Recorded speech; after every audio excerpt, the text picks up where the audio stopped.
Hello again, and welcome back to another episode of Homebrewers Alley here at the Crosshatch Home Brewery. Today we're going to be brewing a chocolate stout that we will secondary with a red raspberry puree. So hopefully we get a lot of good chocolate notes and a lot of raspberry fruitiness going on in this beer, make a good dessert beer. Let's go over our ingredients a little bit. I'm not going to bore you with all the details of the exact measurements by reading through them, but I'll put the recipe up on the screen. So a couple of our specialty grains, going to be using this Carafa 2 malt, which gives a kind of a chocolate flavor, but mainly more of a espresso-y, I don't know if that's quite a word, but roasty notes is what, roasty and nutty notes out of this. Then we're also going to be using American chocolate malt, which gives you more of the chocolate notes, along with some roasted coffee-like flavors as well. And then we'll also be using Crystal 60L, which gives some mouthfeel. It also gives you some caramel-type flavors. And then I'm going to add some carapils and some flaked oats, which will help with the overall body of the beer, lacing, let's see what else, mouthfeel, all that kind of make a smooth mouthfeel going on with the chocolate. So then in about the last 10 minutes of the boil, I'm also going to be adding some baker's chocolate, about 6 ounces of that we're going to melt down in with the boil. And then the yeast that we're using today is Irish Stout yeast, which kind of has a dry crispness to it, along with some fruitiness. Then the hops that we are using are Fuggles, and we are going to boil those for 60 minutes, but not add any hop additions at the end of the boil for the normal flavor and aroma hop charges. Not doing those today, just doing the keeping the I want to keep the hop notes low on this one, because I want to more focus on the chocolate, raspberry, nutty coffee flavors that are good in the stouts. So we'll go ahead and get started. Okay, so right now I've got 5 gallons of water here in a pot, and I'm bringing that up to temperature to 154 degrees. At which point, then we'll put in we'll cut the flame and add our specialty grains in the bag so they can steep for 30 minutes or so and extract all the specialty grain goodness. Now there is some discussion on how much water to steep with when it comes to extract. Some people do maybe just 1 or 2 gallons and then add the rest of the water later. I've tried everything between 3 and 5 gallons, and I didn't really find much difference when it came to hitting my target gravity or flavor or anything else with how much I extracted out of the grain. So I don't know if maybe that affects more for partial mash than it would for extract, and maybe some of you out there would like to comment with your knowledge on the different levels of water during the steeping process, because for what I've done so far, I haven't really found a difference. So it's whatever method you choose to use. So we'll bring this up to 154 degrees, and then we'll move on to the next step. Okay, so we're up to temperature, and we got our specialty grains here. Because there's so much of the grains, I actually split it up in between 2 bags, so that I had enough room. In this one here, if you can get that on the camera there, this is all of the Carafa 2, because I had the most of that, and this is a mixture of all the rest of the grains. I actually did cut back a little bit on the amount of the flaked oats. I only had 3/4 of a pound instead of the original pound I had planned, but I don't think it's going to be too much of a big deal. So anyway, I'm going to drop these in there. I've cut the flame, so just kind of pushing down on a little bit to kind of get the process started, make sure there's no air pockets or anything that's in the mixed in with the grain, maybe that might cause them to float up a lot, like that one there, and not get as well incorporated as I want it to. But I think we're pretty good there. And so I'm going to let this sit about a half hour, and then we'll come back and get the flame kicked back up, and we'll do our sparge first, and then we'll get the flame back on. So stay tuned. Okay, so we got our 2 bags of grain that are pulled out here now. They finished their steeping. They've been in there for about 35 minutes, give or take a minute or two. So now we're going to do a little bit of sparge. So I am pulling some of this beautiful coffee-looking liquid out of the pot here, and I'm using that for my sparge. Now, on previous episodes, some of you have commented that you actually use fresh water for your sparge and do not use any of this here that's already been extracted from the grains for fear of losing any of the good malty goodness that you've extracted. I have never had any problem with losing anything. My gravities have normally come right within a point or two of being on target, so I don't think that it makes a lot of difference. But again, it's what your preference is. If you prefer to use just some hot water, just make sure it's not too hot, but you can do it that way instead of pulling it out of the pot. So I'm just going to continue doing this sparge. One other note is probably that some of you have also mentioned not squeezing the grains because you don't want to extract too many of the bitter tannins out of the grain by pushing them too hard. And I do agree with that to an extent, although as you can see, I kind of do this with a gentle hand. I'm not getting too crazy with pressing the liquid out of the grains. Just enough to kind of make sure I'm kind of washing through it and trying to extract out anything that might be left in there. But, I'm not wringing them dry. So, and this is something else that has always worked for me. This is the way that I was taught how to do it, and I've just always continued to do it this way. Creature of habit and all that. Anyway, so I'll do a little bit more sparging here, and then I'm going to kick on the heat, and we'll start bringing the temperature up so we can add our extracts. Stay tuned. Our temperature is currently coming up in the pot. I normally bring it up to about 180 or so degrees before I start adding my dry malt extracts or my liquid malt, depending on what I'm doing at the time. Today I'm using dry malt extract, and just one note that I wanted to bring up was that in the past when I've made stouts or porters, I've always used a dry extract that was dark, like the dark extract. However, after some conversations with a couple friends that have been brewing longer than I have, said it's not necessary to use a dry malt extract, and that you can actually use just the regular Pilsen light malt, just regular light extract. That's crazy. Actually, it's not. We've done it before, and so we're going to do it on today's episode.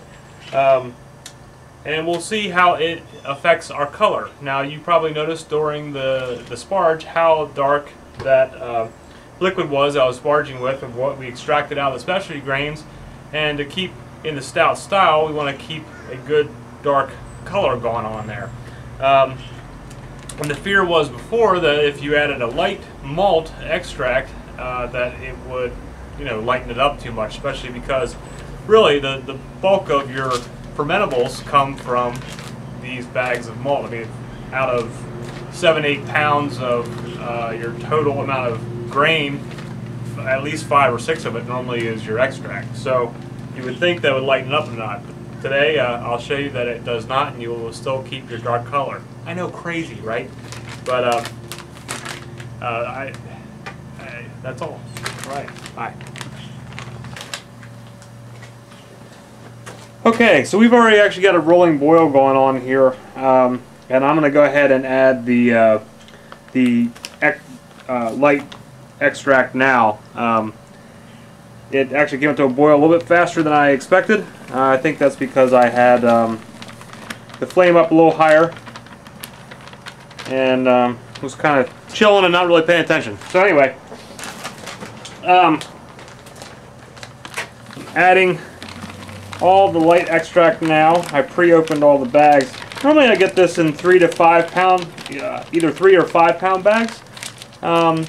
But for whatever reason, when I made my online order with my homebrew shop that I normally order from, I didn't see any of the 3 or 5 pound bags. I only saw the 1 pound bags. So maybe they were out of stock on the other ones, but at any rate, I got 5 bags to empty in here, and I'm just going to empty them all in before I start stirring it up and making sure it's all good and incorporated.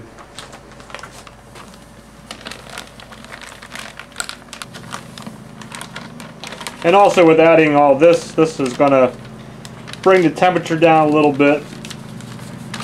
Probably not a whole lot, but it will bring it down slightly. And so I'll let it come back up to a rolling boil again before doing the first hop charge.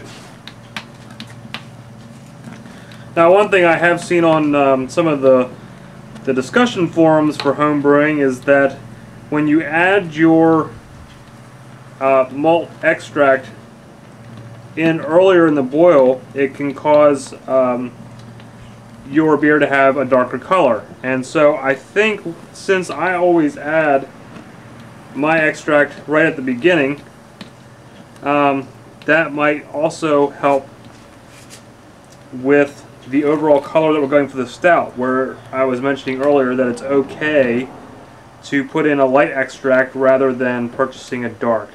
So we've got this pretty well incorporated. So we'll bring that temperature back up. As you can, I don't know if you can really tell there on the camera the way the shot is, but it kind of looks like some bubbly chocolate milk right now.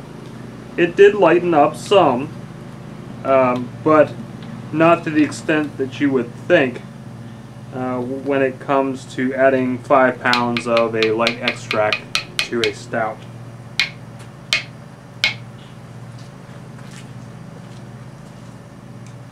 Okay, as you see there, we got a rolling boil going on.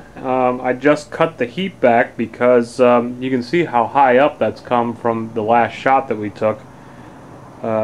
Came close to having a boil over, but I was on it in a jiffy and took care of that. So that's one thing that you definitely want to watch out for, is make sure that you are maintaining your heat and checking for a boil over, because it can happen in seconds. So now we got the rolling boil going on and it's starting to settle back down. We're going to go ahead and add 1.5 ounces of the Fuggle hops, and they will be in there for the whole 60-minute boil.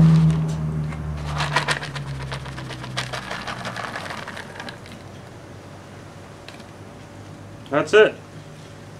So we will check back in about 50 minutes when I will add the Baker's unsweetened chocolate for the last 10 minutes of the boil and get that in there.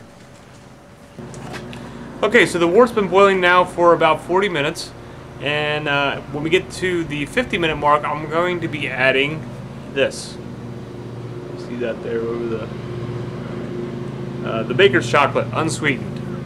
I know, you're saying, dude, really? You're putting chocolate in the beer? Yes, I'm putting chocolate in the beer. I just want to bring out some more of those chocolate notes, and there are plenty of other chocolate stout recipes out there that either call for Baker's chocolate or cocoa nibs. Sometimes they put them in various points of the boil, near the end of the boil, at the beginning, sometimes it's secondary. Depends all on what you're trying to achieve. But today I'm going to be putting 6 ounces of the Baker's chocolate during the last 10 minutes of the boil. Now, one thing I do want to point out is I've never made this recipe before, so you guys are on the same journey with me to see how it turns out. And we'll follow up in a couple weeks when I transfer this to secondary and add the raspberry puree, and then within another week or two after that we will be bottling it, and I'm going to cork the bottles and probably add some labels to them too, so we'll get into all that fancy stuff in the future episodes. Stay tuned. Okay, so we're at 50 minutes into the boil. And I'm going to be adding 6 ounces of, let's see if I can get this on the camera, 6 ounces of Baker's chocolate. This is unsweetened. I'm not trying to add more sugar for fermentables because I have plenty in there with the extract and with the specialty grains that we added. I just want to get more chocolate notes. And so I'm going to go ahead and break up some of this and just start putting it in there to melt.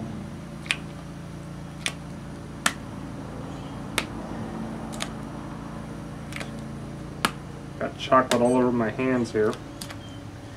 And as soon as I get this all in there, I'm going to start stirring to get it melted down because I do not want this to boil or burn at the bottom of the pot here, which could happen probably fairly quickly, I would imagine. Because you know, when you normally melt chocolate, you do it over a double boiler or something like that to prevent from the burn. So I'm just going to stir this up. You can see I got some chunks there.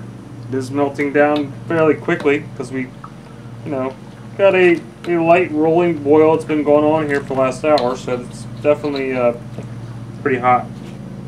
Won't take long at all to boil down. My main concern is just to keep it from burning. And then we will continue on with the boil for another 10 minutes. And then we will transfer it to the fermentation bucket and start chilling it down so that we can add our yeast and be done our brew session for the day.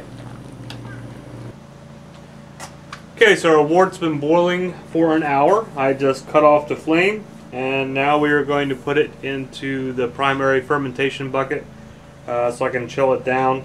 Got this screen on here so that we can filter out any of the hot trub or bits left over from the chocolate that might be in there, although I think most of that is melted down.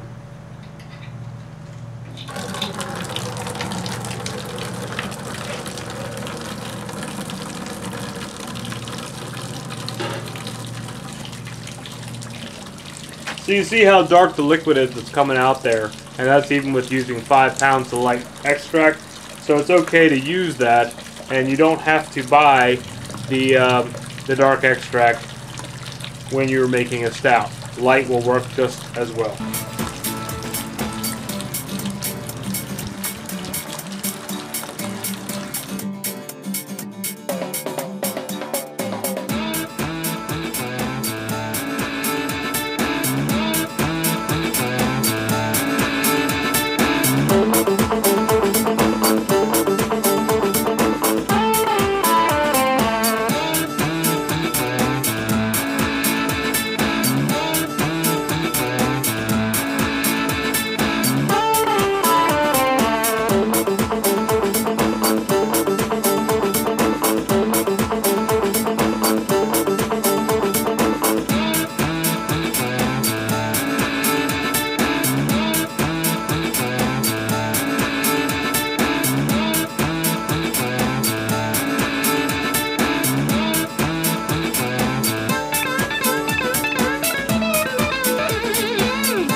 Okay, so the battery in my camera ran out there at the end, and I didn't get a chance to show you the last little part of taking the gravity reading and putting the yeast in, but no big deal.